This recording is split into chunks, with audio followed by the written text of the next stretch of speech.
সম্প্রতি স্বাধীনতা দিবসের ঠিক আগেই বড় জোর রক্ষা পেল ভারত। ইতিমধ্যেই পাকিস্তানের চরমপন্থী নেটওয়ার্ককে ভেঙে 253 জন জঙ্গিকে আটক করেছে ভারতীয় পুলিশ প্রশাসন। 15ই আগস্টের ঠিক আগের মুহূর্তে ভারত জুড়ে যে ভয়ঙ্কর প্ল্যান করেছিল আইএসআই, তা কিভাবে শেষ মুহূর্তে ধরে ফেলল আমাদের গোয়েন্দা সংস্থা। ভারতের 14টি রাজ্যে এনআইএ এবং রাজ্য পুলিশের ঐতিহাসিক মেগা অভিযান, যার মাধ্যমে আটক হয়েছে 250-এরও বেশি অপারেটিভ। তবে কিভাবে সম্ভব হলো এই নেটওয়ার্ককে নজরবন্দি করা? আসুন এই পুরো ঘটনার একদম গোড়া থেকে বিশদে আলোচনা করা যাক আজকের এই ভিডিওতে। নমস্কার, আপনারা দেখছেন টকিটিভ বাংলা, আপনাদের সঙ্গে আমি বৈশাখী।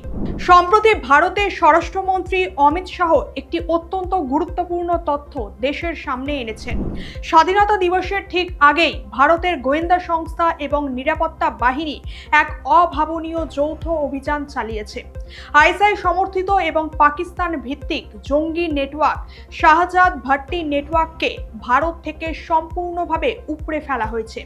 14টি রাজ্য জুড়ে পরিচালিত এই মেগা ক্র্যাকডাউনকে 253 জনকে আটক করা হয়েছে। সেই সঙ্গে 200 জনেরও বেশি মূল অপারেটিভকে গ্রেফতার করা হয়েছে এবং দায়ের করা হয়েছে 80টিরও বেশি এফআইআর। কিন্তু কিভাবে এই বিশালাকার অপারেশন চালানো হলো? কে এই শাহজাদ ভাট্টি? ভারতের তরুণ সমাজকে ধ্বংস করতে তারা কিভাবে crime as a service model ব্যবহার করছে এবং ডিজিটাল প্ল্যাটফর্মকে ব্যবহার করে কিভাবে তারা দেশের অভ্যন্তরে বিষ ছড়াচ্ছে? দেখুন, স্বাধীনতা দিবস বা 15ই আগস্টের আশেপাশের সময়টাই সবসময়ই একটা হাই রিস্ক অপারেশনাল উইন্ডো। গোয়েন্দা সূত্রে খবর ছিল শাহজাদ ভাট্টির নেটওয়ার্ক ভারতের বিভিন্ন সেন্সিটিভ বা স্পর্শকাতর জায়গায় বড় ধরনের নাশকতা, আইইডি এক্সপ্লোশন, পেট্রোল বোমা হামলা এবং টার্গেটেড কিলিং করার ষড়যন্ত্র করছিল। আর তথ্য পাওয়ার পরই 12ই আগস্ট সেন্ট্রাল ইন্টেলিজেন্স এজেন্সি, প্রধানত এনআইএ এবং 14টি রাজ্যের পুলিশ বাহিনীর মধ্যে রিয়েল টাইম গোয়েন্দা তথ্য আদান প্রদান করে একটা ঐতিহাসিক অভিযান চালানো হয়। সেখানে উত্তরপ্রদেশ থেকে 62 জন, হরিয়ানায় 52 জন, দিল্লিতে 51 জন, পাঞ্জাবে 44 জন, রাজস্থানে 15 জন, মহারাষ্ট্র থেকে 8 জন, উত্তরাখণ্ড থেকে 5 জন, কর্ণাটক, গুজরাট ও বিহার থেকে 3 জন করে এবং তেলেঙ্গানা, হিমাচল প্রদেশ, জম্মু ও কাশ্মীর এবং কেরালা থেকে 2 জন করে গ্রেপ্তার করা হয়। মানে ভাবুন একবার, ভারতের উত্তর থেকে দক্ষিণ, পূর্ব থেকে পশ্চিম একটা একক নেটওয়ার্ক কিভাবে 14টা রাজ্যে এইভাবেই ছড়িয়ে পড়েছিল। শুধুমাত্র ইউপি, হরিয়ানা এবং দিল্লিতেই 150 জনেরও বেশি অপারেটিভ ধরা পড়েছে। অভিযুক্তদের বিরুদ্ধে ইউএপিএ, ভারতীয় ন্যায় সংহিতা তথা বিএনএস, অস্ত্র আইন, এনডিপিএস এবং বিস্ফোরক পদার্থ আইনে কঠোর মামলা রুজু করা হয়েছে। আর পাক সেনা যোগসূত্রের অকাট্য প্রমাণ এই অভিযানের সবচেয়ে বড় ও সংবেদনশীল দিক হলো উদ্ধার হওয়া বিস্ফোরক সামগ্রী। নিরাপত্তা বাহিনী বিপুল পরিমাণে আইইডি, পিস্তল, তাজা কার্তুজ, পেট্রোল বোমা এবং স্নাইপিং বা গোয়েন্দাদের কাছে ব্যবহৃত সিসিটিভি ক্যামেরা উদ্ধার করেছে তাদের থেকে। এবং উদ্ধার করা হ্যান্ড গ্রেনেডগুলো স্পষ্টভাবে পিওএফবি লেখা ছিল, অর্থাৎ পাকিস্তান অর্ডিন্যান্স ফ্যাক্টরিজ বোর্ডের শিলমোহর রয়েছে সেখানে। আর এই পাকিস্তান অর্ডিন্যান্স ফ্যাক্টরি হলো পাকিস্তানের একটা সরকারি ও সামরিক প্রতিষ্ঠান, যা শুধুমাত্র পাক সামরিক বাহিনীর জন্যই অস্ত্র প্রস্তুত করে। অর্থাৎ এর মাধ্যমেই আন্তর্জাতিক মঞ্চে এটা আবারও প্রমাণিত হলো যে শাহজাদ ভাট্টির নেটওয়ার্ক কোনো সাধারণ গ্যাং নয়, বরং পাকিস্তানের গোয়েন্দা সংস্থা আইএসআই সরাসরি এর পিছনে টাকা ও অস্ত্র সরবরাহ করছিল। আচ্ছা, কে এই শাহজাদ ভাট্টি এবং কিভাবে পরিচালিত হতো এই সিন্ডিকেট? শাহজাদ ভাট্টি মূলত লাহোর ভিত্তিক এক গ্যাংস্টার, যে একসময় সোশ্যাল মিডিয়া বা ইনস্টাগ্রাম ইনফ্লুয়েন্সার হিসেবেও অ্যাক্টিভ ছিল।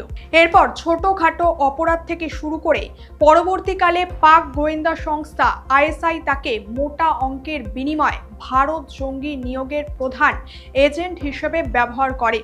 শুরুতে ইনি দুবাই থেকে তার কর্মকাণ্ড চালাতো, তবে 2026 সালের জুলাইয়ের গোয়েন্দা রিপোর্ট অনুযায়ী আন্তর্জাতিক নজরদারি সংস্থা FATF এর চোখ এড়াতে সে এখন স্থান পরিবর্তন করে ব্রাজিলে আশ্রয় নিয়েছে।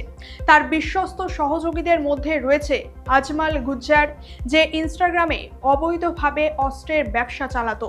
এর পাশাপাশি ছিল সোহেল আহমেদ, রানা হুনাইন, নবিদ ভাট এবং হাসান গুজ্জার। সেই সঙ্গে বেআইনি টাকা লেনদেন ও মানি লন্ডারিং কেসকে চাপা দিতে তারা ডেয়ারি ব্যবসাকে কভার হিসেবে ব্যবহার করত। এছাড়া বালুচিস্তান ভিত্তিক ভয়ঙ্কর ফারুক খোকার গ্যাংয়ের সাথেও ভাট্টির সরাসরি যোগসাযোগ রয়েছে। 2025 সালের মার্চে জলন্ধরের রাজার সিন্দুর বাসভবনে গ্রেনেড হামলা, 2025 সালের নভেম্বরে সিরসার মহিলা থানায় বিস্ফোরণ, 2026 সালের জানুয়ারিতে বলদেবনগর তথা আম্বালা থানায় গাড়িতে বোমা হামলা, এমনকি বাবা সিদ্দিকী হত্যাকাণ্ডেও লজিস্টিক সাপোর্ট দেওয়ার পিছনেও এই ভাট্টি নেটওয়ার্কের হাত ছিল। এছাড়া চণ্ডীগড়ের এক ইউটিউবারের উপর হামলা, গুরুদাসপুর ও দেহরাদুনে এরা নাশকতা চালিয়েছে। দেখুন, আমরা জানি আগের তুলনায় বর্তমানে সীমান্ত পার করে ভারতে জঙ্গি অনুপ্রবেশ করানো এখন বেশ কঠিন হয়েই পড়েছে। তাই আইএসআই ও শাহজাদ ভাট্টি একটা নতুন এবং বিপজ্জনক মডেল তৈরি করেছে, যার নাম ক্রাইম অ্যাজ এ সার্ভিস। আর এখানে কোনো আদর্শিক জঙ্গি সংগঠন তৈরির প্রয়োজন হয় না। স্থানীয় গ্যাংস্টার, ছোট অপরাধী এবং বেকার যুবকদের টাকার বিনিময়ে লোক দেখিয়ে ভাড়া নেওয়া হয়। আর এরা বিভিন্ন ধাপে ধাপে কাজ করে, যেমন ইনস্টাগ্রাম, ফেসবুক, এক্স হ্যান্ডেল বা ইউটিউবে উগ্র ভাবাপন্ন ও চরমপন্থী কন্টেন্টে কারা কারা লাইক করছে, কমেন্ট করছে বা রিলস দেখছে এদের ট্র্যাক করা হয়। এরপর মানসিকভাবে দুর্বল, বেকার এবং সহজেই প্রভাবিত করা যায় এমন যুবকদেরকে টার্গেট বানানো হয়। এক্ষেত্রে প্রথম ধাপ হলো ফাঁদে ফেলা, মানে শুরুতে কোনো বড় হামলা তাদেরকে দেওয়া হয় না।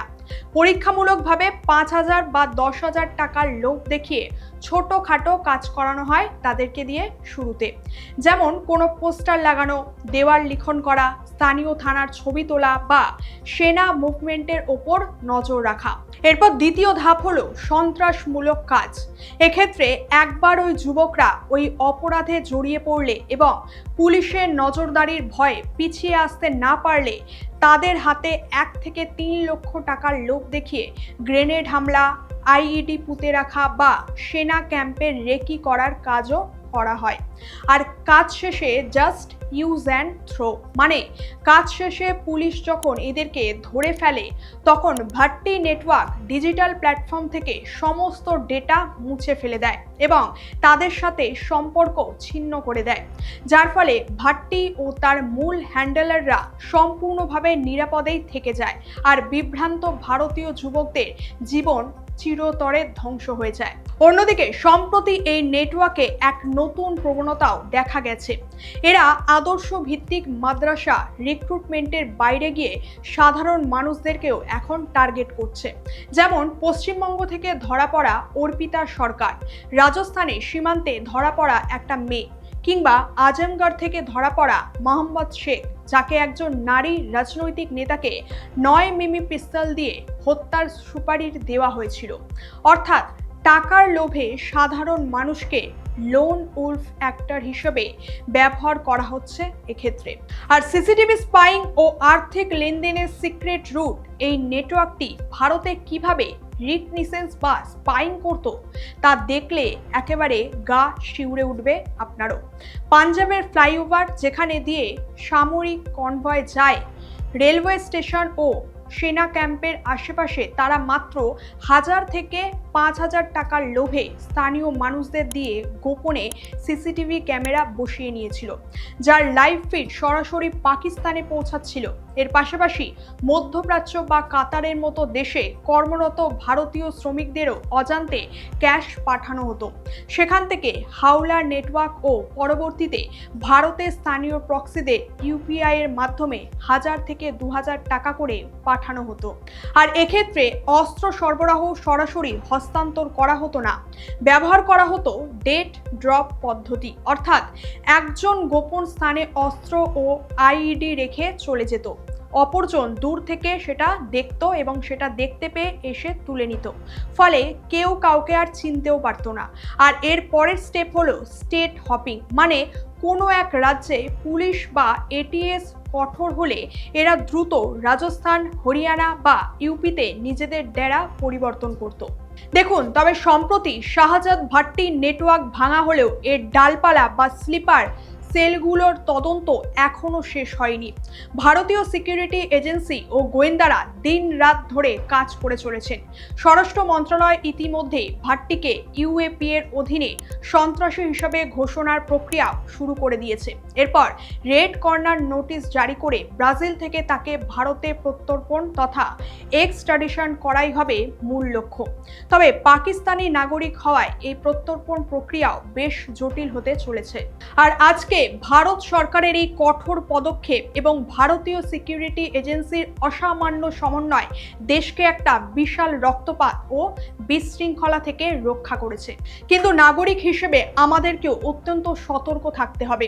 সামান্য কিছু টাকা বা সোশ্যাল মিডিয়ায় প্রোপাগান্ডার ফাঁদে পড়ে যেন কোনো তরুণ নিজ দেশের বিরুদ্ধে ষড়যন্ত্রে লিপ্ত না হয়, তা আমাদেরকে সকলকে লক্ষ্য করতে হবে।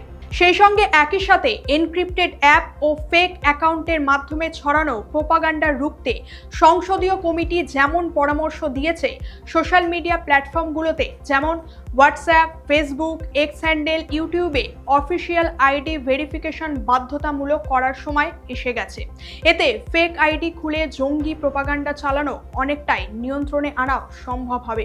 সুতরাং বর্তমানে এই নেটওয়ার্ককে ভাঙার মাধ্যমে ভারতে জিরো টলারেন্স নীতি এবং গোয়েন্দা বাহিনীর এই অভূতপূর্ব সাফল্য দেশের সুরক্ষাকে আরও এক ধাপ এগিয়ে নিয়ে গেল। কি বলবেন এই সমগ্র ঘটনার বিষয়ে? আপনার মতামত অবশ্যই কমেন্ট করে জানাবেন। আর ভিডিওটা ভালো লাগলে একটা লাইক এবং শেয়ার করে দেবেন। দেখা হচ্ছে পরের ভিডিওতে।